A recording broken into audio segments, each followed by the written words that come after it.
Ladies and gentlemen, yeah, you woke up, sir. Very good. We're so glad you came tonight. Some of you have been to Melodramas before. We know that by the world-famous Red Dogs. That shows your high level of intellect and your great taste in culinary and theatrical arts. Oh, you love to eat, right. You love to entertain, sir. This man has been here twice. Thank you, sir. Good. Did you buy tickets both times, sir? Never mind, never I mind. presented a ticket each time. In this world premiere, we're going to give you tonight, this afternoon, that was before, this afternoon, a chance where we never gave any Red Dog audience before. You're going to see the rehearsal, getting ready for the main play. Oh. So, I want tonight, my money back. write a check, okay? Make it a check. So this afternoon only two plays for the price of one. The first is called The Rehearsal, and the second is called, the main zany play is The Old Cookie Shoppe. Now I should tell you, in The Rehearsal, we have two female roles to fill, and we have two ladies here. One role is Nellie, the daughter. The daughter is lovely and young and sweet, and the other one is Rosie, the mother. She's dazed and confused. Now you have a program, it'll list all the players in there. But I want you to note that for the rehearsal here, yeah, that fits perfect. We are players who are playing the players, see, who are in the show of the play. Now, if you're confused, you're with me. You ain't seen nothing yet. So now, the Red Dog players present for your entertainment, the rehearsal. Okay, gang, you got your script. You got script. First practice for the Old Cookie Shoppe. All right, very good. Very good. I already forgot my first line. I'm sorry. All right, we are doing a melodrama. Yes, Wayne. What is a melodrama? Well, technically speaking, sir, a melodrama is a old-fashioned kind of stage play with a lot of action and character and plot that was exaggerated to appeal to the emotions of the audience. And they also had stereotyped characters. The nefarious villain, the sweet young heroine, the handsome dashing hero, and the mother who usually was sick. Okay, that explains it all. You know, I understood part of the words you said, but most of it went over my head. It's a big hat. Could you tell me what it was like? Okay, in plain English, Wayne, That'd be worthwhile. a melodrama is a nutty play put on a bunch of goofy characters like us who try hard to remember our lines, but when we forget them, we fake it. We fake it. Okay, now you understand. Well, that sounds like what we've always done. What? Why did you ask, Wayne? Well, didn't they do this type of thing in the early silent movies? That's right, Dan. That's right. Then that's why I think we should do it. What way? Silently! I've read the script. What's wrong with the script? It stinks. Who wrote this crap? Who wrote this drivel? It's just a G audience.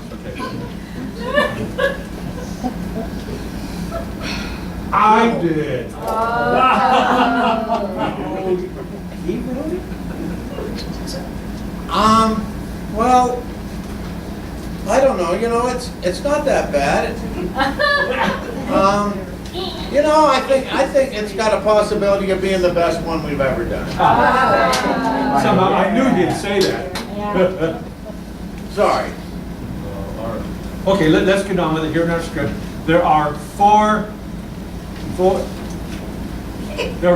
main, oh, you like that? Four main characters.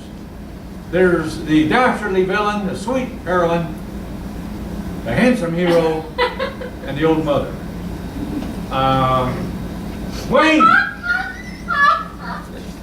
Wayne! Yes, They director. pay attention so much, that's why I'm directing. Wayne! Yes, director. I want you to play the villain. Now, the villain is Mortimer Whiplash. Whiplash, okay? I don't want to play the villain. Everybody hates the villain. Right there in your script. Next line. That's right, I didn't forget it. I knew I forgot it. Okay, he's rich, but he's rotten. I want you to play this part.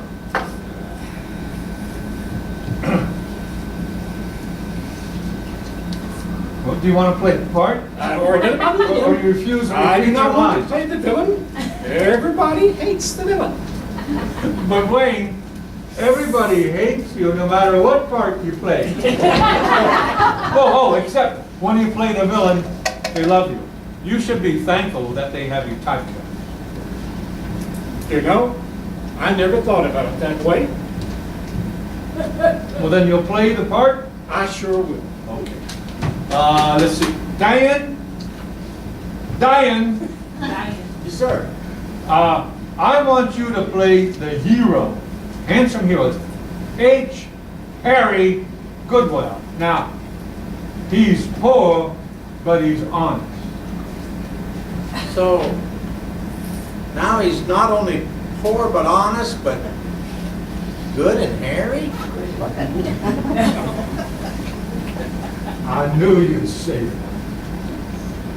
Sorry. Okay, now comes the fun part. We have two female roles to fill. One is the daughter Nellie. Now, the daughter is young, sweet, beautiful. And then there's the old mother, Rosie. She's sort of dazed and confused. Huh? I want to play the daughter. I'm sorry, Sally, but that part calls for somebody who's a little more, Prettier, you know, younger. a little more, you know. Well, how about somebody that doesn't know what you did after the play practice Saturday night? Okay, well, you got the part. It's yours. End of that But that is the widow's part from me. discussion. Well, that's right, Vicki. But she's dazed and confused. Well, Vicki, you know, I don't know anyone who could more convince an audience that she's dazed and confused. I resent that. I resemble that, really. Thanks, director. I'll just do it. Oh, this job is so easy. All right. Let's see. I'll set the scene. The time is the late 1800s. The setting is the humble cookie shop of Widow O'Grady and her sweet and lovely young daughter, Nellie. Now, the mortgage is due, and the ladies don't have the money to make the payment. Evil, yeah, you know where this is going. Evil Mortimer Whiplash, the villain, holds the mortgage, and he has threatened to foreclose on the Old Cookie Shop.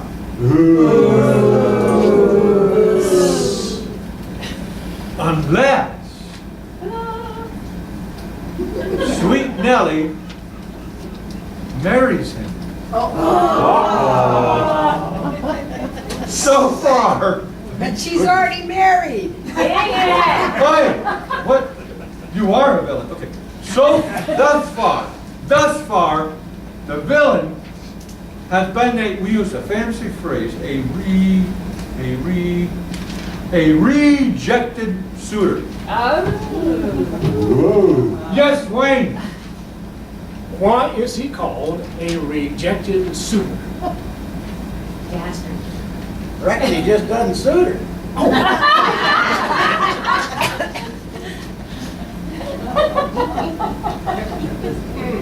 Sorry.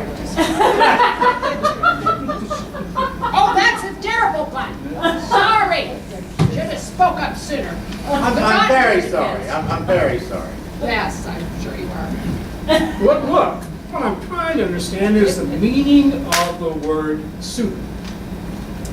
Well, a suitor is like an appeal. A rejected suitor would be something. Would be like pressing an appeal. Is that anything close to like pressing his suit? Well, sure, a little bit, sure. Well, then he ought to take it to his tailor. See, I knew he'd say that. Oh, sorry. Well, when I think of appeal, I think of someone peeling an onion. And peeling an onion can make you cry, like when the villain is mean or hurts the heroine. Yeah. And you mean like making her cry?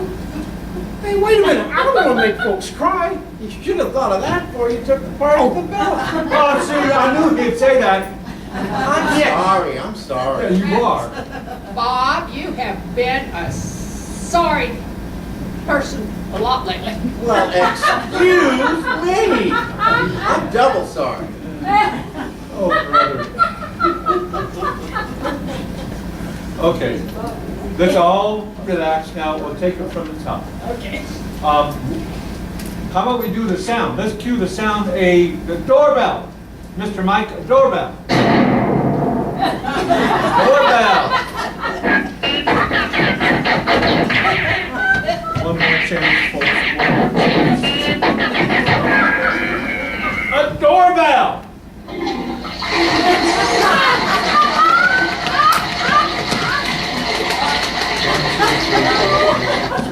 Director, I can't find the doorbell sound. Folks, you gotta believe us, this was a highlight of the whole shindig. Now, we're gonna get it together for the show.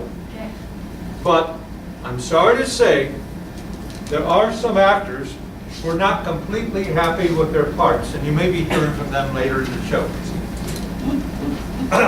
Now, one last bit of sad news. I have to tell you this. The board of directors of the Senior Service Center contacted the lawyers. Because the lawyers had said, we got to show you a sign so you won't sue us. So here's that sign. Them stinking lawyers said we had to show.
Watching this play could be hazardous to your sanity and blood pressure.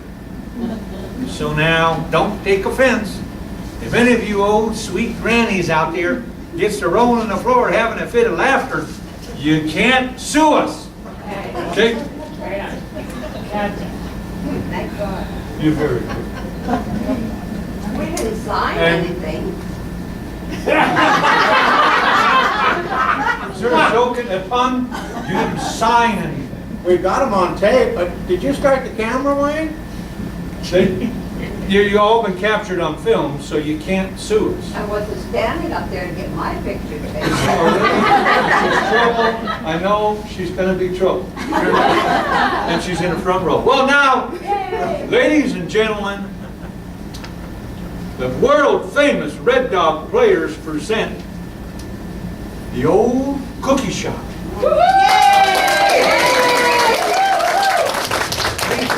Oh, Or sorry. Nellie was a baker 'cause she needed the dough.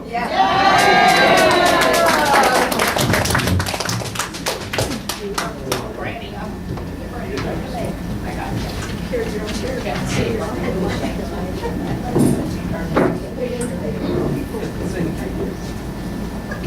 Yeah, they get us for free to collect. Yeah.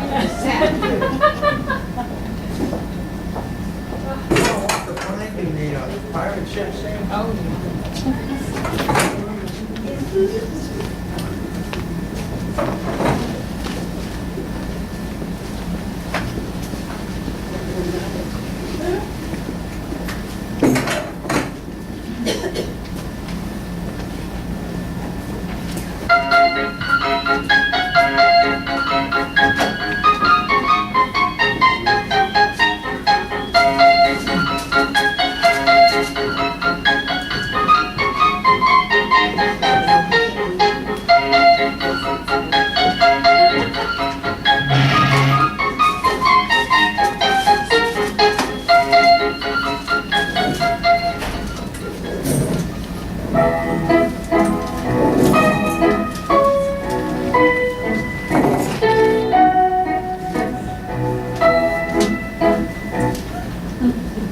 Oh, how bravely my sweet daughter goes about her daily tasks. Day after day, she labors for our daily bread. Ever since we lost her father in a January white sale, she has had to support the both of us with a meager income from this little shop. Aww. Good morning, sweet Nellie. My, how bright and fresh you are today. Good morning, dear mother.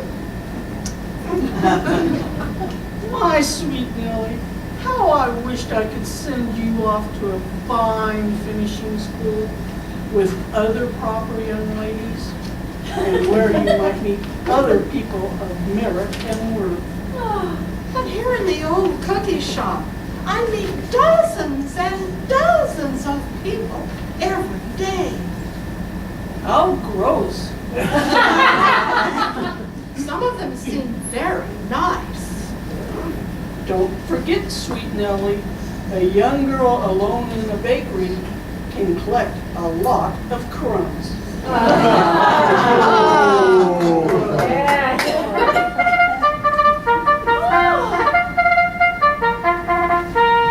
Hark, listen. It is time to open the doors of the Old Cookie Shoppe so that the honest citizens of this good town can come and purchase our wares.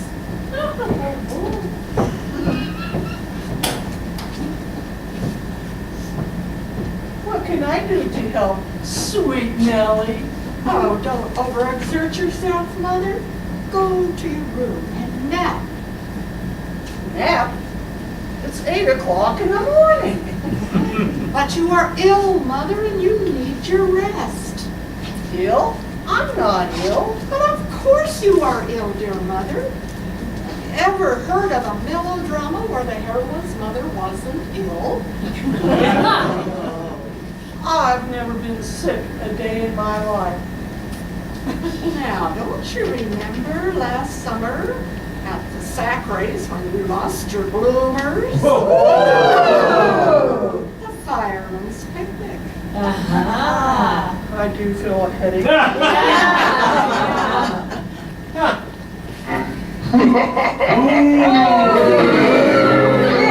Oh, shut up! I've about had it with you guys. Shut up! You think you're so funny.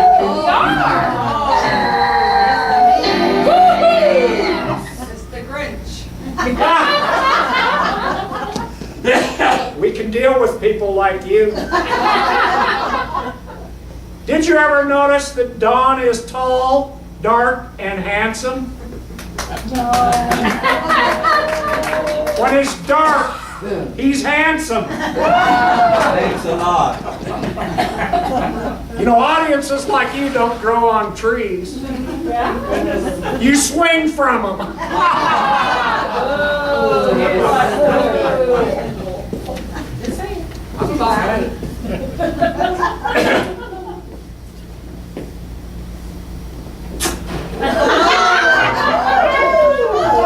So, Moon, she's got my mustache. Wow!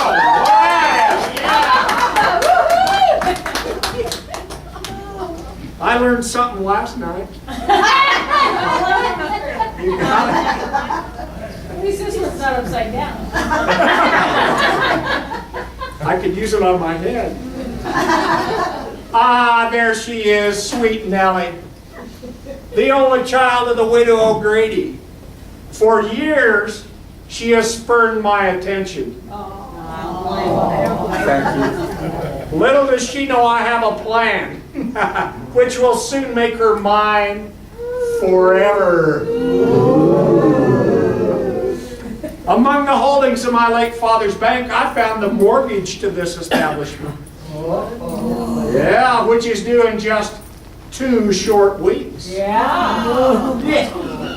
will never be able to pay it, and then I love it. I love it.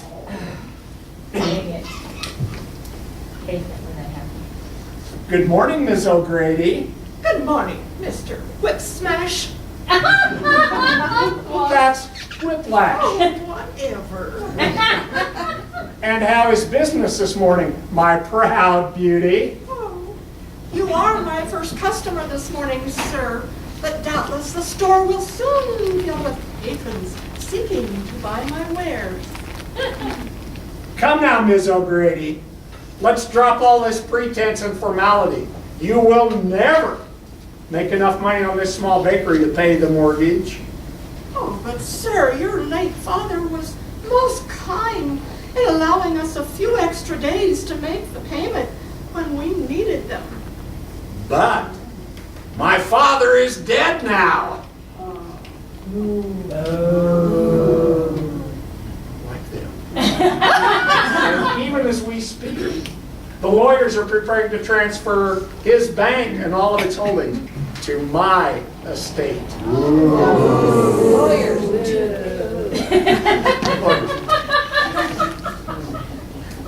Still, if you were to be more friendly. Horrors. Oh, I forgot my line. More friendly. Oh, by the way, where's your dear mother this morning? Oh, she has taken to her room for a nap. A nap? At 8 o'clock in the morning? Don't be silly, mister, but she is ill, Mr. Backlash. That is Whiplash. Oh, whatever. Besides, your mother has never been sick a day in her life. Oh, you are so silly. Don't you remember that melodramas always have a heroine's sick mother in them? Well, But what brings you by here this bright morning, sir? Certainly it's not to remind me to make a mortgage payment due in 2 weeks, or to make solicitous inquiries about my mother's health. indeed, Miss O'Grady. I have come to renew my suit for your hand. Certainly, sir. You must realize that my hand is permanently attached to my arm. Yeah. Oh, Miss O'Grady, have I not many times avowed my great respect and admiration for you? Can you not return my affection? No. No. Do you not recall, sir, how your intemperance caused a scandal in this town last New Year's Eve? Well, And did you or did you not force your way into, Dr. McVision's eye clinic? Because you started to see double. Oh, my goodness, double. you say that as if you think it's true. It's true. You did force your way into Dr. McVision's eye clinic, where you began to try on several pairs of bifocals. And that's what made me so repulsive to you? No? You were Well, so intoxicated that you staggered around, knocking over furniture, until finally you fell into Dr. McVision's lens grinding machine. that's what made me so repulsive to you. Yeah. I could never love a man who made a spectacle of himself.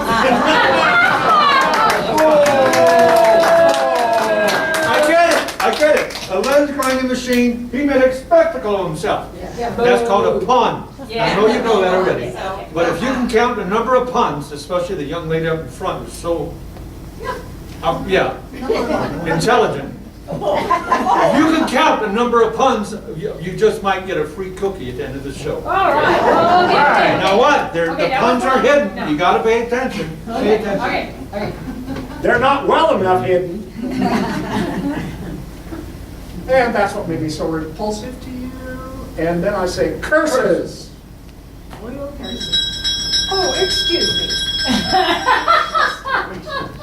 Good morning, madam. May I help you? Good morning, Nellie. I just came by to pick up some of those divine peanut cookies of yours. I'd take 3 dozen if you had it. 3 dozen? Well, let's see.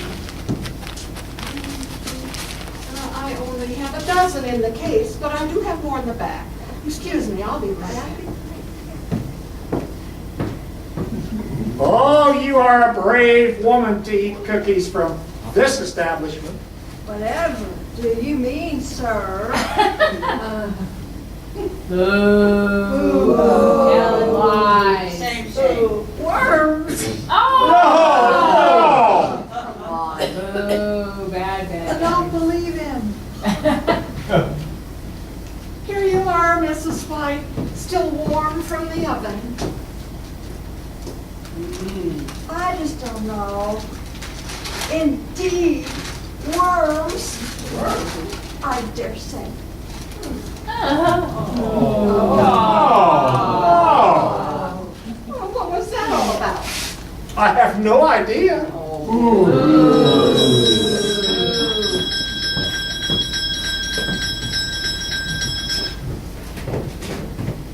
I'm not sure I should take your hand.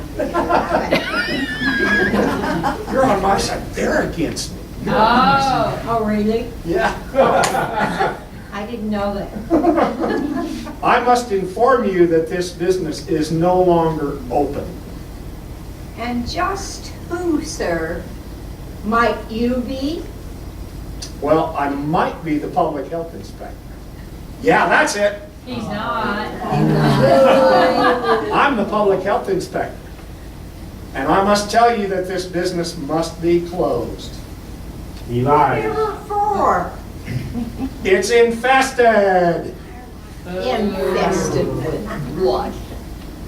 Cockroaches. Oh. I did an inspection early this morning, and it was terrible. There were thousands and thousands and thousands of them. It was only 100 last night. They multiply. How come it's still there? In the dark, you know what they do. There were thousands of them. They were singing. They were drinking. And they were dancing the rumba.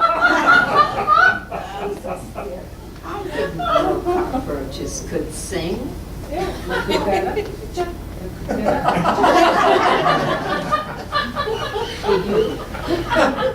Who knows what's happening? We lost control of this thing. Oh, I see. I tell you, food from this establishment is not fit for human consumption.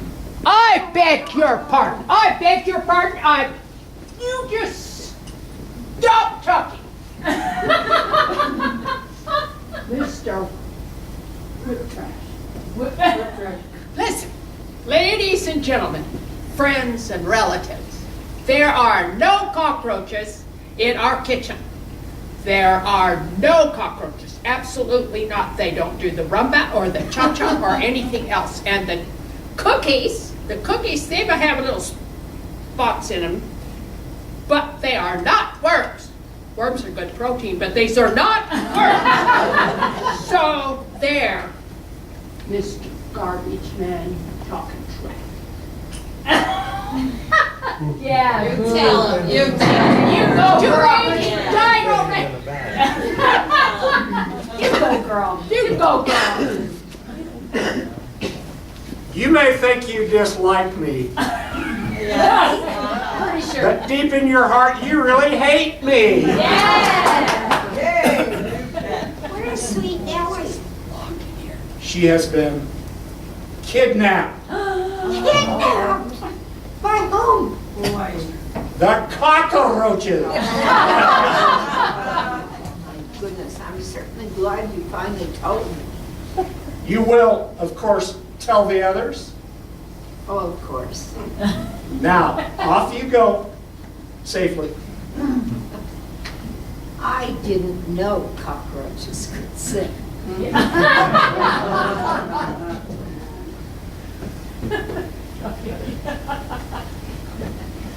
I thought I heard the door. Oh, I don't think so.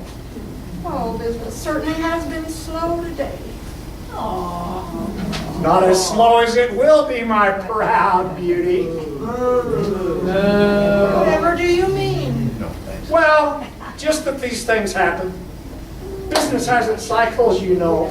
You must learn to take the bad with the good. But just now, sir, it is of the utmost importance that Mother and I do well in the bakery. Well, we have a mortgage payment to make in 2 weeks, and we do not yet have the money.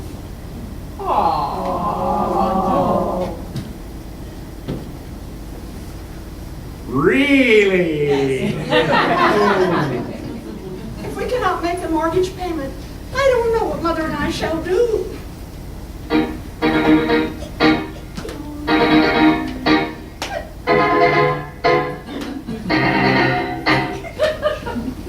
I can answer that. I'll tell you. Everybody's an actor. I can answer that. You will marry me and stop wasting your obvious charms on this life of toil. Don't do it. Yeah, don't listen to him. Never. Rather, a lifetime of honest, hard labor than the fate of a kept woman or a rich man's plaything. I will never marry you, whip trash. That's whiplash. Oh, whatever. I leave now, but I will return. I don't want to go out in that audience. They're not nice. Shut up!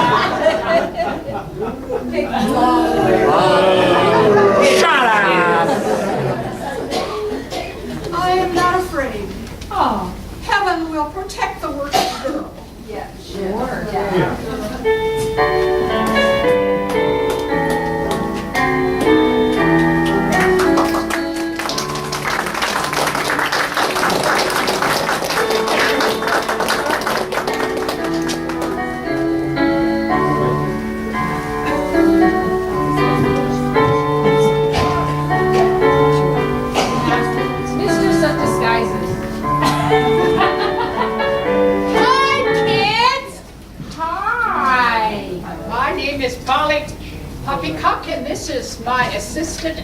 identical twin sister, Rudina. We live in a shack kind of down that direction by the river in the north end of town, which my missing husband built for us. And after he went missing, I went down to the sheriff's office and I said, you know what? My husband's gone missing, and then I gave him this description of tall, long, dark, curly hair. Oh, 6 back abs. Oh my word. Where'd he go? But the sheriff keeps bringing back this short guy with a bald head and a big belly. I resemble that remark. Who's your husband? Well, the girl can always want to upgrade. Yeah. So, with the guy missing, and of course in direct competition to the Old Cookie Shoppe, we took off to find, we needed to find a way to sustain ourselves. You know, there's only a couple things in the 1880s that women are expected to do, and we didn't want to put out the red light, so we decided we'd cook. Nice. So we hooked the old donkey named George to the buggy, and we took off and scouted around, and finally we came upon this Kickapoo Indian tribe, and their shaman had this marvelous formula for this life-giving product. So we kind of smiled at him a time or two and maybe wrinkled our hips or whatever, and he gave us the recipe. Woohoo! So we brought that Hummer home and we worked on it, and I'm telling you, it is a miracle product. It is a miracle product, but in honor of the shaman, we called our product E-Cooks, which is Kickapoo for cooking. Ah. And we have, it has natural ingredients, natural and spices and grains and nuts and raisins. There we go. You know, raisins are really good for you. Makes you regular. Woohoo! You know what I mean? Yeah. So now what do I have to say? So we have to, my memory's about as short as his hair. Today we are offering you this miracle, and if it doesn't cure you, then you're already dead. So is there anybody out in our audience who would like to participate in a human trial? Well, what are them things worth? Do they trade them for anything? Or Oh, anything? sometimes you trade them for a horse or a cow or some hot-looking chick. Woohoo! Hey, take my wife. I'm so sorry, sir. We only take cash. Yeah. So in the meantime, does anybody out in our audience want to partake of our delicious e-cook? Trader. Yeah. How much? 6? Good for old what's-his-face over there. Otherwise, I would have forgotten my whole spiel. It's $6 a bag. $6 for life-changing things. Now, sir, what can I do? Since you won't take my wife on a trade-in, maybe you could help me out. Her voice hadn't been working for like 3-4 months. It just went away. And I ain't saying that's all bad. But you know, when I'm out irrigating in the field, she can't even call me when it's time to come eat dinner, or if the pit gets out, or nothing. You know, it would really help out, and I'm sure she would appreciate it if you could help her. You know, maybe with some of your kookiness there, and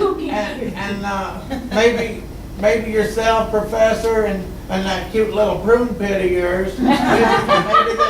Could you say an incantation or something, give her a cookie or whatever it is that you do that might help my dear sweet wife? Yeah.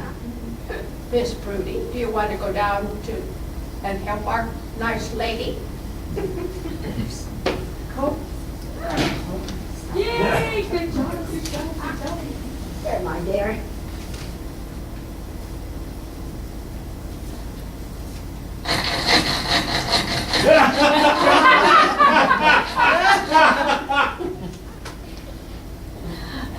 Kind of chewy.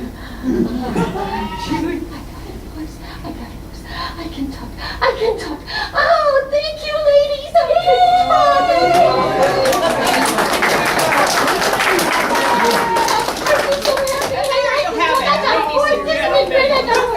Everybody, I got her. That dog's got a cracker, she can have or something. Remember, they're today only $6 a bag. Thank you, I think. I'm sure you are very welcome. Add to our coffers so we don't have to put out our light, okay? Yeah.